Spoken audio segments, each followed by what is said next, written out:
Well, we do have some snow on the way after we got our 1-day break from all the precipitation that we've been having.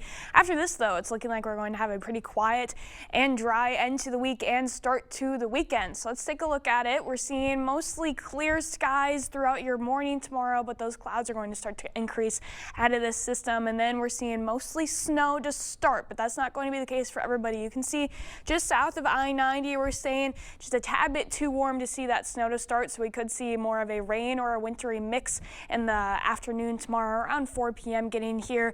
After that, though, temperatures fall pretty quickly and we should see that band become mostly snow for the entirety of the area. But with those wet surfaces and the speed that this line is moving, we're really not expecting much accumulation south of I-90 because of those temperatures. Otherwise, everybody else still seeing snow throughout your evening, and then once we get north of I-94, that line kind of lags a little bit, giving light flurries throughout the rest of the evening hours that could tack on just another inch or two as far as accumulations go. Now, it's really looking to be somewhat of a lighter event, but this is going to be a bit of a slushier snow, so it could build up on roadways, and the timing of this is during the evening commute, especially if folks are trying to get out to vote tomorrow. That could bring some minor impacts, but again, mainly for areas north of I-94. Everywhere else looking to see anywhere from a trace to about an inch of snowfall. There is a slight chance, though, that we could see some potential icing, especially when we see that changeover from rain to snow.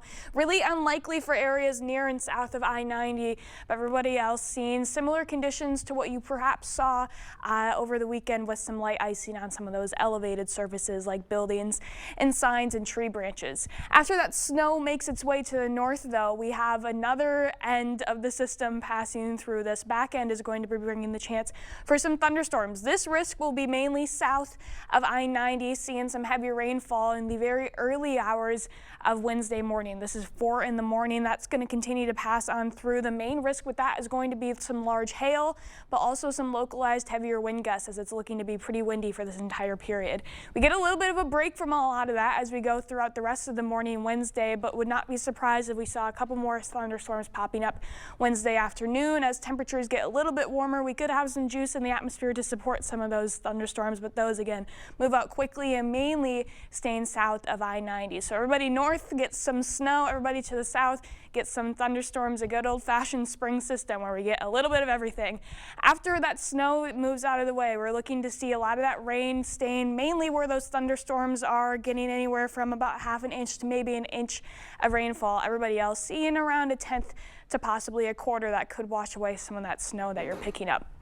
The main thing with this entire period, though, is going to be wind. It's going to be windy for this entire period. Tuesday evening, while some of that snow is falling, seeing wind gusts around 40 miles an hour, that could cause some slight reductions in your visibility, and those winds really don't die down at all, especially when those thunderstorms are passing through. We could see them starting to ramp up a little bit as well.